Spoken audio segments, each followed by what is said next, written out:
Studentët protestuan për të drejtën e mbajtjes së provimit të jurisprudencës edhe në gjuhën shqipe, thanë se shqipja nuk është opcion, por identitet. Sërish shtrejtohet nafta për 2.5 denar, kryeministri Mickoski deklaroi se ulja e akcizës ndikoi që çmimi i naftës të mos ishte edhe më i lartë. Sindikata e pavarur akademike ngre alarmin, ligjet e propozuara për arsimin e lartë rrezikojnë autonominë e universiteteve.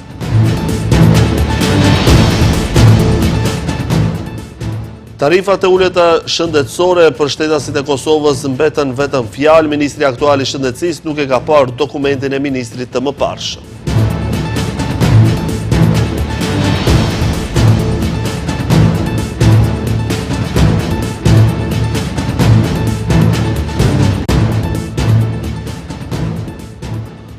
Përshëndetje shikues të nderuar, jemi me lajmet në televizionin Shenja. Mira student të 3 universiteteve shqiptare, qytetarë të tjerë kanë marrë pjesë në protestën në mbështetje të drejtës për të mbajtur provimin e jurisprudencës edhe në gjuhën shqipe.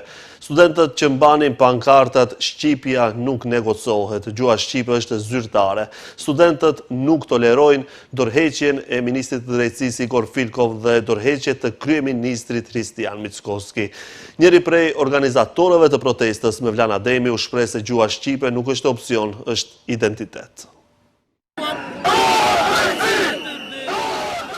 Studentët këtë të hënë e zgjuan shkupi në këmbë. Prohorimat e tyre dhe thirrja për zbatimin e shqipes jehuan më lart se sa flamuj që mbanin në duar.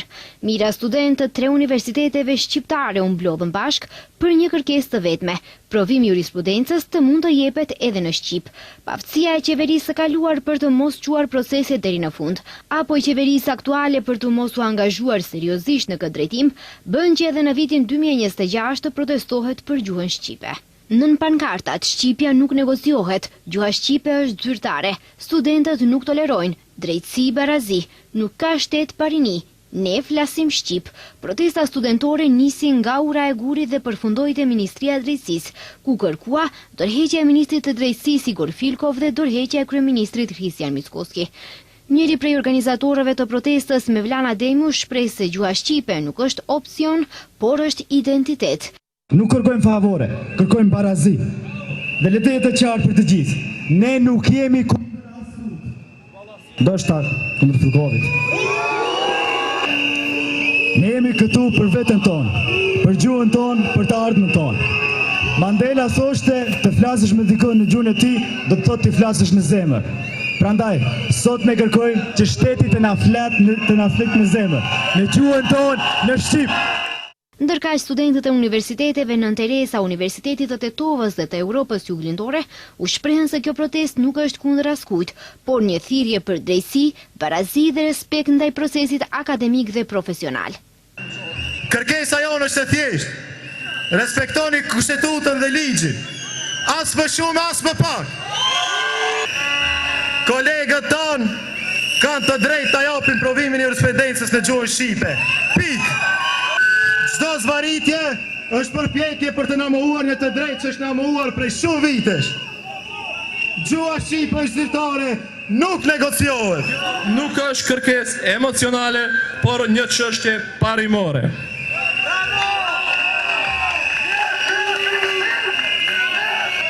Në një shtet multietnik si Maqedonia e Veriut kemi nevojë për zgjedhje të qarta, të plota dhe të qëndrueshme ligjore, që respektojnë realitetin shoqëror dhe diversitetin e këtij vendi. Prandaj, ky është një moment reflektimi për të gjithë faktorët institucional dhe politik. Ligjet nuk prodhojnë obligime vetëm për qytetarët, por edhe për institucionet shtetërore. Dhe ky ligj flet qartë. Nuk kërkon as ndryshime, as harmonizime, e as iniciativa të reja. Kërkon vetëm vullnet për ta zbatuar ashtu siç është. Kërkesa jonë është e thjeshtë. Zbatojeni ligjin, asgjë më shumë, asgjë më pak. Protesta e studentëve u përkrah edhe nga shumë profesorë të tyre nga të 3 universitetet. Organizatorët paralajmërojnë se nëse nuk plotësohet kërkesa e tyre, do të vjojnë edhe me protesta të tjera. Nga mesnata, çmimi i dizelit do të rritet për 2.5 denar, duke shkuar në 98 denar për litër, ndërsa çmimi i benzinës ulet për gjysmë denari. Komisioni Rregullator i Energjetikës ka sqaruar se çmimet e karburanteve do të ishin shumë më të larta nëse nuk do të kishte ulje të TVSH-s dhe akcizës nga ana e qeverisë. Pavarësisht masave të qeverisë për ulje të TVSH-s dhe akcizës për derivatet e naftës, qytetarët nga mesnata do të paguajnë çmime më të shtrejta për blerjen e dizelit. Me vendimin e sotëm të Komisionit Rregullator të Energjetikës, nga mesnata çmimi i dizelit do të rritet për 2.5 denar, duke shkuar në 98 denar për litër, ndërka çmimi i benzinës Euro Super BS 95 ulet për gjysmë denari, përkatësisht nga 84 në 83.5 denar, ndërsa për Euro Super BS 98, çmimi mbetet i pandryshueshëm. Sipas KRE-s, nëse nuk do të kishte ulje të TVSH-s dhe akcizës, çmimet e karburanteve do të ishin shumë më të larta. Në vendimin për përcaktimin e çmimeve me pakisë të derivateve të naftës janë përfshirë norma e TVSH-s prej 10% dhe shuma e reduktuar e akcizave për dizelin prej 4 denar për litër dhe prej 2 denar për litër për benzinën. Nëse nuk do vazhdojë kohëzgjatja e uljes së TVSH-s dhe nuk intervenohej në akcizë, çmimi i benzinës do të ishte më i lartë për 8.50 denar, ndërsa dizeli për 12 denar në raport me vendimin e sotëm. Ndërkaq kompania Okta ka sjell vendim që të vazhdojë deri në fund të muajit masën që të shes më lirë derivatet e naftës sesa çmimi më i lartë i përcaktuar nga KRE.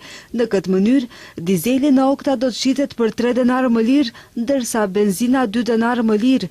Rritja e çmimeve të derivateve filloi më 9 mars të këtij viti, si pasojë e rritjes së çmimeve globale pas shpërthimit të luftës në Iran. Në këtë mënyrë, çmimi i naftës shënoi rritje drastike nga 71 në 85.5 denar, ndërsa benzinat u shtrejtuan për 5 denar, që atëherë derivatet kanë shënuar rritje vazhdimisht dhe që nga ajo kohë deri më tash, nafta është shtrejtuar për 27 denar, ndërsa benzina për rreth 9 denar. Përkatësisht një rezervuar dizeli prej 50 litrash tani kushton 1350 denar më shumë në krahasim me periudhën para rritjes drastike të çmimeve të derivateve.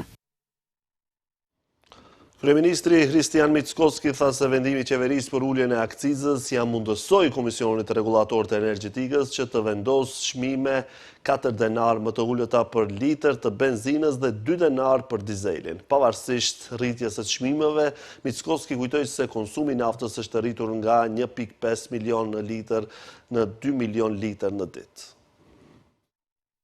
Vendimi i qeverisë për uljen e akcizës pritet të sjellë çmime më të lira të derivateve të naftës në treg. Kryeministri Hristian Mickoski tha se vendimi i qeverisë i mundson Komisionit Rregullator të Energjetikës që të vendosë çmime 4 denar më të ulta për litër të benzinës dhe 2 denar për dizelin.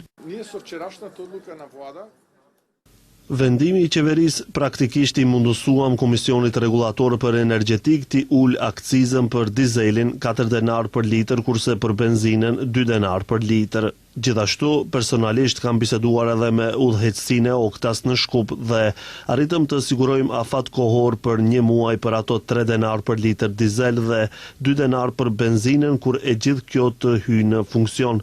Për benzinën duhet të kemi çmim edhe më të lirë nga ajo që është tani, ndërkohë për dizelin nuk do duhej të ketë rritje të çmimeve në pompat të caktuara. Pavarësisht rritjes së çmimeve, Mickoski kujtoi se konsumi i naftës është rritur nga 1.5 milion litër në 2 milion litër në ditë. Pavarësisht faktit se është rritur konsumi, kryeministri tha se nuk ka nevojë për kufizime, sepse siç deklaroi, Maqedonia e Veriut ka rezerva të mjaftueshme të derivateve të naftës. Sa i përket sasisë dhe rezervave, jemi stabil, kemi mjaftueshëm, nuk duhet të kemi frikë, është rritur konsumi nga 1.5 milion litra në ditë në 2 milion litra. Kemi presion në pikat të caktuara kufitare, e vazhduam edhe më tutje masën për uljen e TVSH-s nga 18 në 10% me të vetmin qëllim që të ruajmë standardin e qytetarëve. Qëllimi ynë është që të jemi faktor stabiliteti. Kryeministri deklaroi gjithashtu se qeveria po mendon edhe për kufizimin e çmimeve dhe uljen e tatimit të vlerës së shtuar për produktet bazë ushqimore, por tha se nuk do të marrin vendime në presion, të cilat sipas tij mund të jenë edhe të gabuara, siç vendime të gabuara kishte marrë qeveria e kaluar.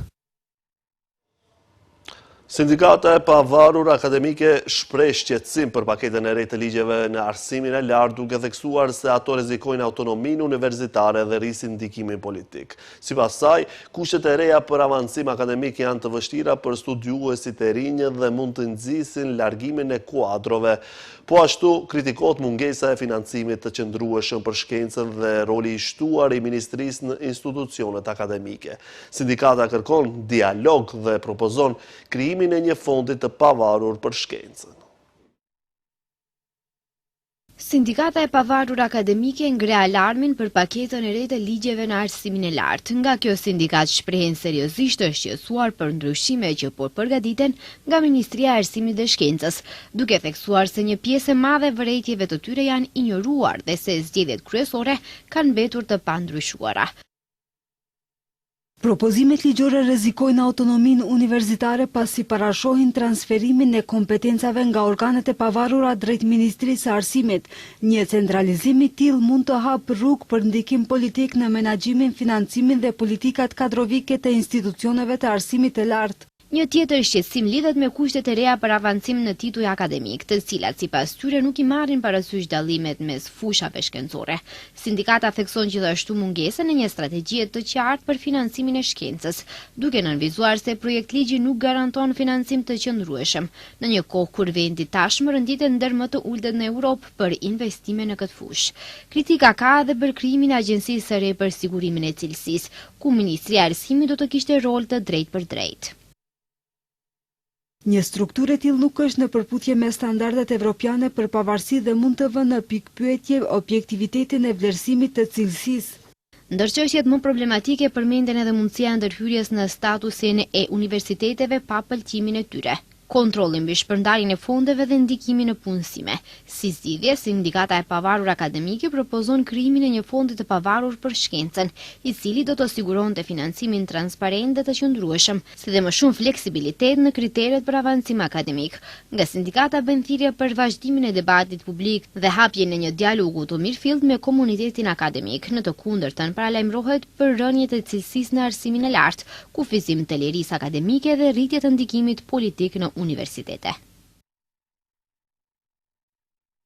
Në 3 vite më parë nga ish-ministrat e shëndetësisë se tarifat shëndetësore për shtetasit e Kosovës do të jenë të njëjta me ato të shtetasve të RMV-s kanë mbetur vetëm fjalë. Ministri aktual i shëndetësisë Azir Aliu pretendon se nuk e ka parë një dokument të tillë. Ai thotë se do ta pyes kabinetin dhe në ditët në vazhdim do të jap një përgjigje më konkrete.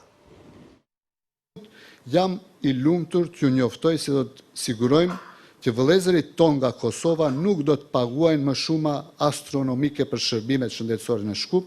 Tarifat për shtetasit e Kosovës do të jenë të njëjta sikur ato për shtetasit e Republikës së Maqedonisë së Veriut. Kështu kishte deklaruar në 100 ditën e hyrjes së Aleancës për shqiptarët në qeverinë LSDM-BDI, kreu i atëhershëm i Aleancës, Arben Taravari, në vitin 2023. Për të njëjtën temë, aso kohë kishte folur edhe tashmë ish-ministri i shëndetësisë Fatmir Mexhiti. Veç ka filluar në disa prej klinikave, në disa prej institucioneve, për vendimin, faktikisht unë e marrë vetëm drejtoj urdhër në për klinikat e në për gjithë institucionet shëndetësore, ata me anë të këtire këshillave drejtues duhet të bien vendim të nivelizohen të gjitha çmimet. Për këto premtime, 3 vite më vonë televizioni Shenja e pyeti ministrin aktual të shëndetësisë Azir Aliu, i cili tha se në ministrin që ai drejton, e të cilën e ka drejtuar edhe Taravari po edhe Mexhiti, nuk ka një dokument të tillë për të cilin kanë folur paraardhësit e tij 3 vite më parë. Pra për këtë strategji realisht s'kam parë ndonjë dokument, po personalisht do të pyes në kabinet dhe momentin në telefon e keni numrin tim, personalisht do t'jap përgjigje. Faleminderit. Ministri Aliu tha se si qeveri kanë përgatitur strategjinë për shëndetësi dhe njoftoi se për herë të parë janë duke përgatitur edhe strategjinë për transformim digital të shëndetësisë, që asnjëherë nuk është bërë në shtetin tonë. Ndryshe, javë më parë televizioni Shenja raportoi se brenda vitit kalendarik 2024-25 afro 2000 shtetas të Republikës së Kosovës kanë marrë shërbime shëndetësore në spitalet shtetërore të vendit. Ministri i Shëndetësisë Azir Aliu dhe Kryeministri Hristian Mickoski vizituan klinikat kirurgjikale në kompleksin Nën Tereza, ku janë rindërtuar 6 salla operative në traumatologji, urologji dhe kirurgjin e fëmijëve. Është realizuar një rindërtim dhe rinovimi plot, zëvendësimi plot i instalimeve, dyshemeve, dritareve dhe të gjitha punimeve ndërtimore janë kryer sipas standardeve më të larta. Bëhet fjalë për një projekt më të gjerë që përfshin gjithsej 10 salla kirurgjikale me një vlerë totale prej 282 milion denarësh. Aktivitetet ndërtimore filluan në fillim të nëntorit. Vazhdojnë me rindërtimin dhe rinovimin edhe të 4 sallave të mbetura kirurgjikale, prej të cilave 3 janë për klinikën e kirurgjisë digestive dhe një sallë e re për qendrën urgjente, e cila do të jetë dedikuar për ndërhyrje një ditore. Me përfundimin e këtij projekti të madh, do të kemi një blok kirurgjikal plotësisht të rinovuar në kompleksin klinik, theksoi Ministri Aliu.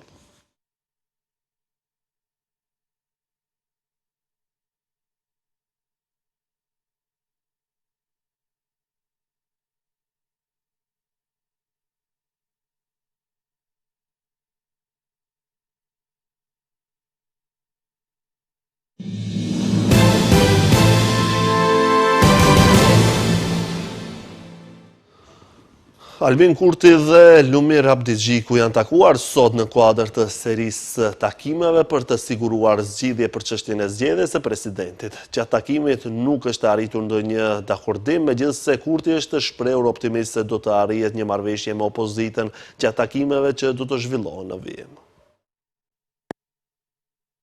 Kryeministri i Kosovës Albin Kurti është deklaruar për media pas takimit me kryetarin e LDK-s Lumir Abdigjikun. Kurti e konfirmoi që s'ka lëvizje të reja, por u shpreh optimist se do të arrihet një marrëveshje me opozitën me takime që do të zhvillohen në vijim. Ai tha se vetëm një shumicë prej 84 ose 85 deputet do t'i bënte komod për zgjedhjen e presidentit. Unë vazhdoj të jem optimist se me takime dhe bisedime të këtilla do të mund të arrijmë një marrëveshje politike, por këtë nuk mund të them që e kemi sot, veç se atmosfera konstruktive në njërin anë dhe dashamirësia që t'i shmangim zgjedhjet e reja që nuk janë zgjidhje e re në anën tjetër, më bën optimist për këto 3 javët e mbetura që uroj të mos si shfrytëzojmë deri në ditën apo nganjëherë siç po bëhet në institucionet tona orën e fundit. Unë vazhdoj ta kem qëndrimin e njëjtë që nëse kemi një emër të përveçëm dhe po synojmë që të jenë veç se 80 apo 81 veta në sallë në këtë legjislaturën e 10, ky do të ishte një rrezik tepër i madh. Vetëm një shumicë prej 84-85 është ajo që do të na bënte komod për emrat e përveçëm për 80 deputet që qëndrojnë në sallë dhe votojnë për të zgjedhur president. Ndërkohë kryetari i LDK-s Lumir Abdigjiku pas takimit me kryeministrin ka thënë se po përpiqen të bëjnë zgjidhje për çështjen e presidentit, por se ky takim i sotëm nuk ka prodhuar asgjë të re. Vazhdimsi të vendimit gjykatës kushtetuese mbi afatin e ri të zgjedhjes së presidentit, zhvillova takimin e radhës me kryetarin e Lëvizjes Vendosje dhe kryeministrin e Kosovës Albin Kurti. Diskutuam për afatin kohor, kemi më pak se 3 javë ditë kohë për të gjetur një konsenzus dhe për të arritur një marrëveshje eventuale, në të kundërtën vendi shkon në zgjedhje. Zgjedhjet nuk i don askush, as Liga Demokratike e Kosovës. Po provojmë që nëpërmjet takimeve të zgjejmë një zgjidhje të përbashkët. Nuk kemi ndonjë lëvizje të re, ndonjë rrethon të re politike nga ky takim i sotëm. Jemi transparent me ju dhe me njëri tjetrin, takimet do të vazhdojnë. Kryeministri Kurti ka bërë ftesë edhe kreu të PDK-s Bedri Hamza për takim. Ai ka njoftuar se PDK-ja kishte kërkuar që të mos dihen kandidatët edhe të dy kandidatët për president të jenë nga ajo parti. Kurti tha se një marrëveshje e tillë pa propozuar asnjë emër nuk mund të ndodhë. Irani sot holli poshtë idenë e një armëpushimi me SBA-n, duke thënë se çdo pauzë në luftime mund t'u lejojë kundërshtarëve të tij të riorganizohen dhe të rifillojnë sulmet. Zëvendësi i Ministrisë së Jashtme të Iranit, Esmail Bakei, tha gjatë një konference për media se Teherani do të shqyrtojë vetëm marrëveshjet që përfshin garanci që parandalojnë kthim në armiqësi. Një armëpushim do të thotë pauzë për të rindërtuar forcat për sulme të rinovuara. Asnjë aktor racional nuk do të pranonte këtë. Kërkesat e Iranit duhet të përfshin garanci për të parandaluar një cikël armëpushimi dhe konflikti të rinovuar, shtoi ai. Ndërkohë, presidenti amerikan Donald Trump e ka përsëritur kërcënimin e tij për sulme në infrastrukturën iraniane nëse Teherani nuk e hap ngushticën e Hormuzit.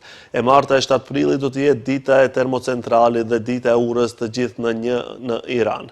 Diçka e tillë nuk ka ndodhur asnjëherë më parë. Hapjen e atë ngushticë të mallkuar ju bastard të çmendur ose do të jetoni në ferr, do të shihni, ka shkruar Trump në një postim në platformën e tij në rrjetet sociale.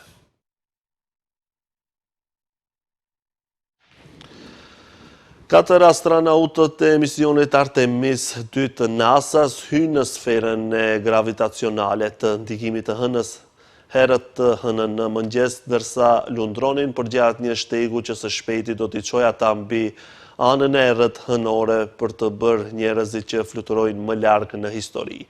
Ekuipazhi i Artemis 2 që fluturon në kapsulën e tyre Orion që nga nisja nga Florida javën e kaluar pritet të zgjohet rreth orës 10:50 të mëngjesit të hënën për ditën e tyre të 6 të fluturimit. Deri në orën 19:05 ata do të arrijnë distancën maksimale të misionit nga toka prej afërsisht 252.757 miljesh, 4.102 milje për te rekordit të mbajtur nga ekuipazhi i Apollo 13 prej 56 vjetësh.